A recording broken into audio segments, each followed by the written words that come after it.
So I just got back from using the restroom and my water broke. It's 2 a.m. and it's May what? 21st? May 21st, so shit's about to get real. Yeah, you're gonna meet him soon. Yeah. Bye.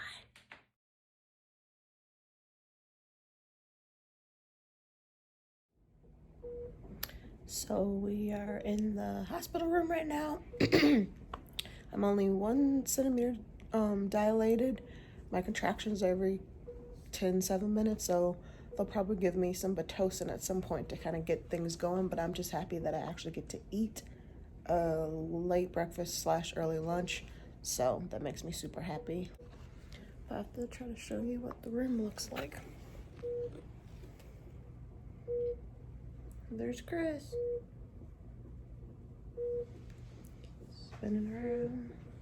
Spinning around.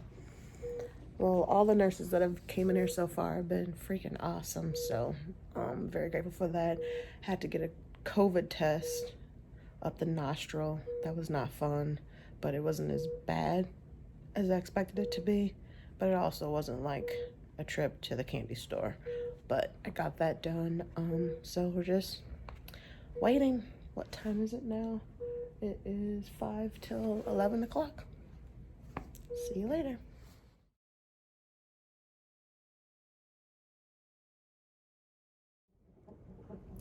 Hello, giving an update. It is 5 till 8 o'clock. I don't know how dilated I am right now. They gave me a pill to help push things along, and that's been working. My contractions have picked up. They're a little more intense, but still not where I'm in excruciating pain like you see on TV and stuff. I haven't hit any of that yet. I'm hoping the next time they check me, I'm more dilated than 1. So we're just waiting. I'm able to eat, so that's been good. I had a delicious lunch thanks to Ricky Hollywood. Bay City subs. Yeah, it was delicious. But yeah, that's all that's going on right now. Just chilling, trying to sleep because I haven't really slept much since 2 a.m. I think the little guy's gonna be here tomorrow sometime. Doo-doo. Hello, you are the father. So, what have you been doing? I said, what have you been doing? I'm just listening to music. He's been a trooper. Just chilling and waiting. Just chilling. It's peaceful. Until I get that Pitocin and shit gets real. That's why I'm enjoying my time now. Mm-hmm. Just biding my time. Reading articles, listening to music. Very peaceful. Mm-hmm.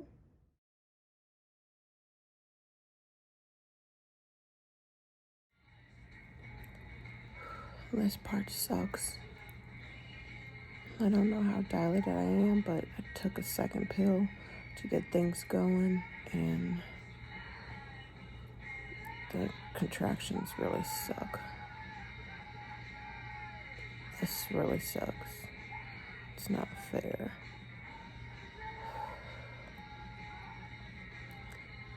Yeah.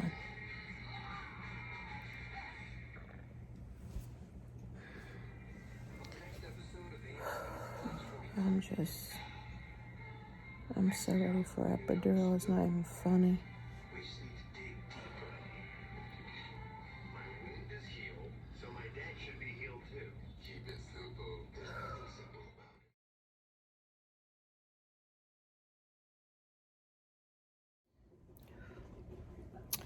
Update for the women who want to do natural birth and don't want an epidural. Y'all are nuts. This thing has been a lifesaver. Life changing. I went from 1 to a 4 within a matter of an hour or something like that. Insane. My nurse says my cervix is paper thin. She even felt his head. So it's just a matter of time now. But I feel so much more relaxed. That epidural wasn't as scary as I thought it was. The anesthesiologist was super nice. Gave like step-by-step directions of everything that he was doing. Like, he was awesome. Sorry if the camera's shaking. I've got the shakes, which the nurse says is normal. They also inserted something inside me to put more fluid in, because I guess the baby, like during the contractions, is on his umbilical cord or something like that. So they've got some extra fluid running inside of me. But yeah, right now I've just been relaxing, taking naps. It's just night and day, man. Night and day with epidural. Say hello, Chris. I need sleep. Yep, so now it's just waiting.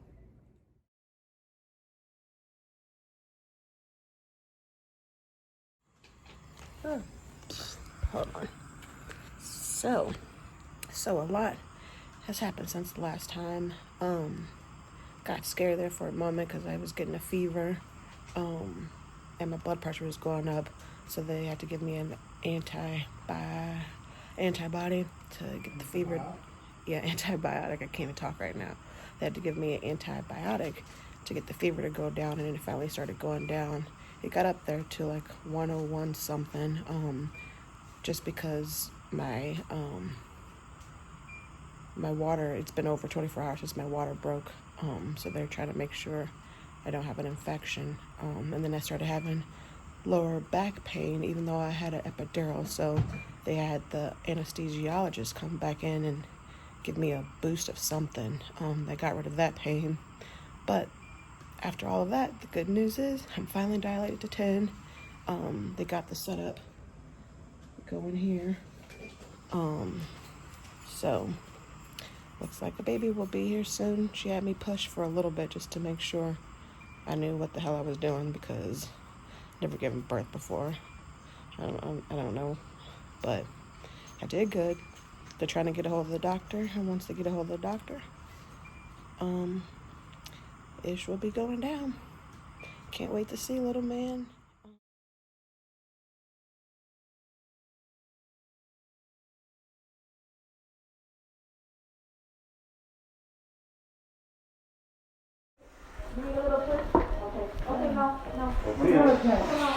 Okay. 1946. Can you hear that? That's the better music now. We can skip this part. Can we get closer? Oh, do you know the sex of your baby? Yeah, he's still a boy. If you look up there, I'm going to lower this. There he is. See him? Hi, buddy. Look, he's looking at you. Keep your arms down for me. Hi, buddy. Okay. Aw, baby. Congratulations, guys.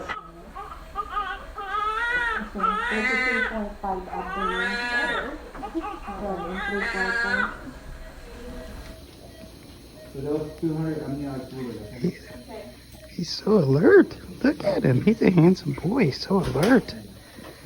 Take it all in, buddy. Take it all in.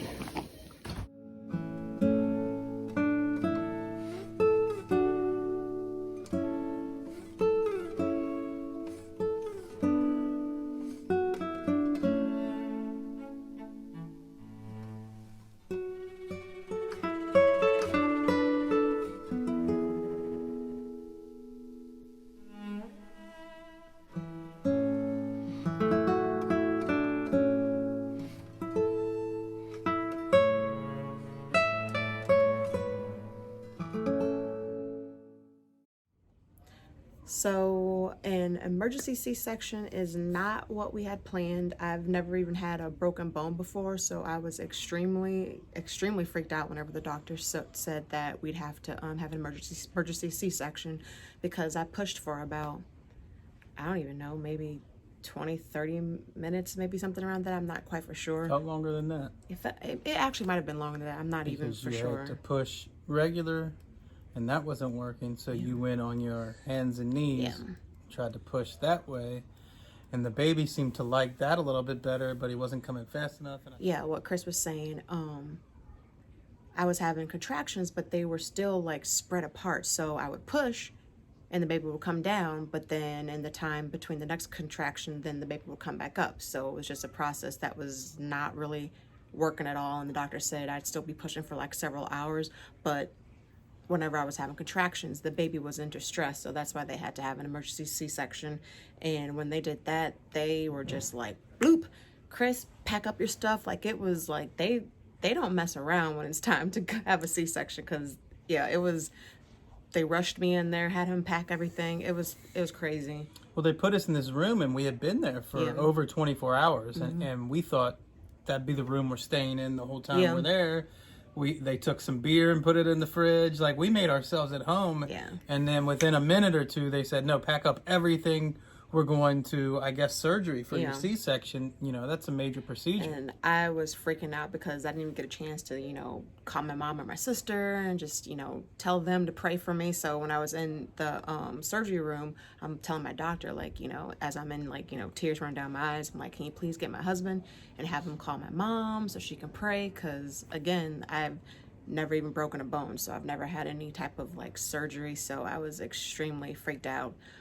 Once they brought me into the room to put me on the surgery table, I was like really shaken, but I thought that it was because the room was cold, but I didn't know that at that time, I guess I was starting to get a fever. So I'm laying on the table, they have my arms spread out and got like, you know, IV in this arm, IV in this hand. I have to like stay laying down with my hands like this as I'm like, you know, shaking because I'm thinking, oh, I'm just cold.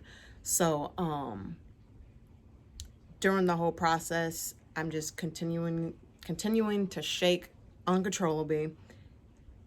Baby's born, 7:46, beautiful Lincoln. He was perfect. Chris got to, you know, go cut the umbilical cord.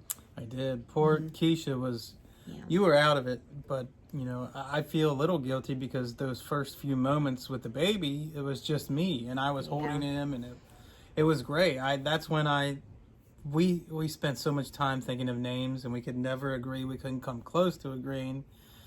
And just in that first minute I saw him, I said, this guy, he looks like a Link. He's got to be Link. Which was one of the first names that I picked a long time ago, like in my first trimester. Like, we made so many different rounds for names, so I thought it was hilarious later on that night whenever he told me that he looked like a Link. So he's holding him, and I'm still shaking crazy, and that moment was kind of, I wouldn't say ruined because it was a beautiful moment, but I didn't want like the baby to see me like freaking out and stuff. So after they put me back up together, which I just kept praying like, please hurry up, because it was just so much like pressure, and it didn't hurt, but it was very, very uncomfortable, and it seemed like it was taking forever. And I've got the anesthesiologist telling me, you know, try to be still because I'm still like shaking uncontrollably. And when they bring me to the recovery room, that's where it gets a little blurry because I don't remember much of that at all. And that's when you basically kind of tell me like everything that happened then. Well, a lot of what happened in the recovery room was already happening in the surgery room. You were septic, is what they were saying. You had a fever, and I know it got up to 102.8. You were convulsing. My blood pressure was 176 over 91. And I saw it go higher than that. I saw it go over 180 a couple of times. So they were very concerned about that. They had to bring that down. The doctors and nurses were disagreeing over whether to give you a blanket for your because I fever. kept thinking that I was cold still. So when they brought me to the recovery room, I kept begging the nurses, like, please, can someone get me a blanket? Like, I'm so cold. I'm so cold. Well, the main doctor in charge said, you know, the readings we're getting on the thermometer aren't accurate, because I think it was around 99 or so, and he said, no, she's got a major fever.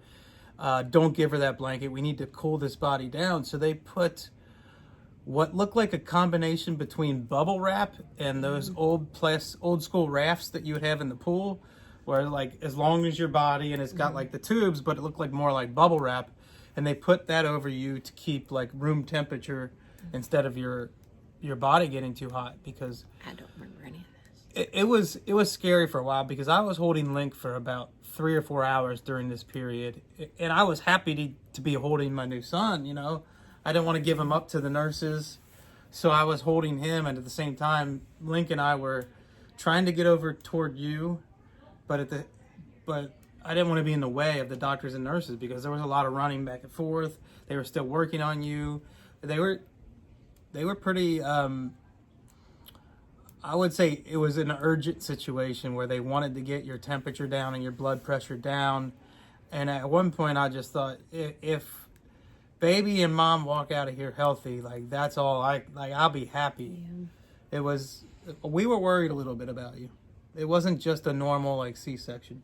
And I know like my mom was, freaked out because she told me that she could just sense that something wasn't right, something was wrong, something was, taking too long. And Chris is trying to figure out, okay, what do I tell her to not freak her out, because he didn't really know what was going on. So that was I hated being in that situation because you don't have any information. Like I, as the husband, I have no information because the doctors and nurses are trying to figure everything out. So they don't have much information.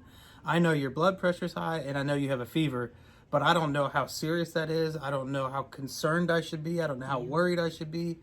And I know that your mom can sense that something's wrong, but my whole thing was, until I have information, I'm just going to say it's going to be a little bit longer. She's got a bit of a fever, a bit of a high blood pressure. I'm trying not to, I know there's nothing she can do from St. Louis, so I'm trying not to worry her too much.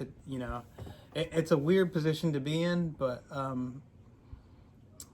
I was just trying to give her enough information to keep her involved, but not to freak her out. Yeah.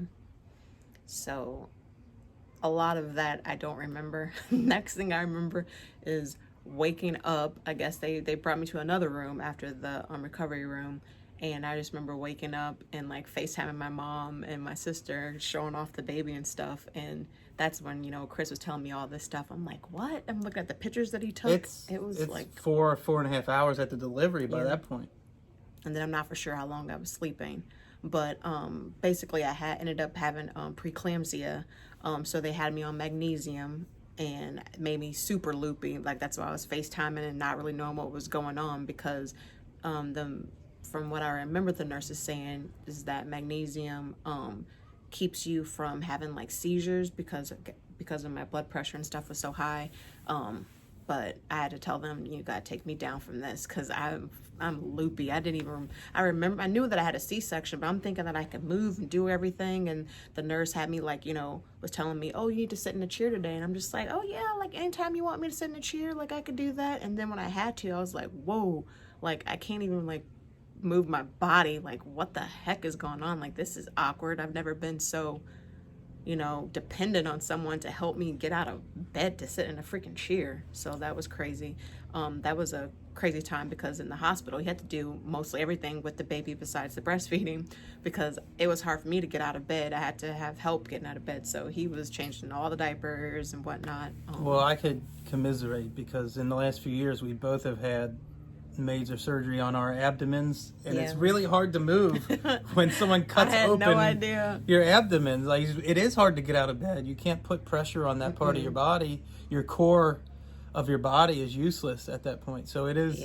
I knew what you were going through as far as can't get out of bed, need help getting to the bathroom, need help taking care of the baby. But yeah, so that was the experience. So let's introduce you to our beautiful son, Lincoln Rue Wesley. Okay, we'll try to make this quick because Nana just put him down to sleep. Hi, little guy. Oh, sorry. Hi, buddy. Say hello. Hi, guy. It's just like, hey. Hi, Link. He was 7 pounds 2 ounces when he was born, 21 inches, and he's just been everything I could have wanted and then some. Like, he's been amazing. It's been extremely hard taking care of a newborn. They tell you that it's going to be hard, but you don't realize how hard it is until you're actually in the position, because you ain't getting no sleep. Like, it's crazy how much work newborns are. Everybody knows it's going to be hard, but the details of how hard it is become clear pretty quickly. And that first night we were alone with him in the hospital, I don't know if we got more than half an hour, 45 minutes sleep at a time. I feel like you got a lot of sleep in the hospital. I didn't go to sleep at all because I was freaked out with people swallowing him and then the blankets covering over his head. But that first night when we were home and we were tag teaming, it was like me breastfeeding, him doing diapers. It was just yeah, we did not sleep at all. I remember the next day us being like, what the heck what did we get ourselves into? But yeah, so this is our son. I remember thinking they let us take him home from the hospital. That Yeah. means they can never take him away from us again. He's ours. So It's like, wait a minute. hands off. So that's it. This is our birth story. Uh-oh. Time to go back to Nana. Okay, so that is our birthing story. Thank you so much for watching. Be sure to hit subscribe, and hopefully on this journey of being parents, hopefully I can post more videos, because it definitely takes a lot of our time. I will say that. I feel like he's on my boob like every freaking 30 seconds, it feels like. Obviously, much harder for you because Yeah. there's not much I can do most of the time. Poopy diapers. I've watched so many YouTube videos on swaddling and everything else, but diaper duty is mine. One thing I do want to mention though, because we did have this baby in COVID-19 pandemic, it was very different, but my mom, she quarantined for 14 days and she's been able to help us now. So that's been amazing. Our expectations of how we were going to deliver definitely changed once all the rules and the craziness of the COVID-19 took place, because they took our temperatures when we went into the hospital. I had to get the COVID test. We couldn't have any visitors. He wasn't allowed to leave the hospital at all. I was there We were there for 5 days, Yeah, and 5 days. I couldn't leave the campus. Yeah, so that part was very crazy. So all the mamas that have given birth during this time, I feel your pain. We're in this together. We'll definitely have some stories to tell our kids in the future. But again, thank you so much for watching. Be sure to hit subscribe, and that's it.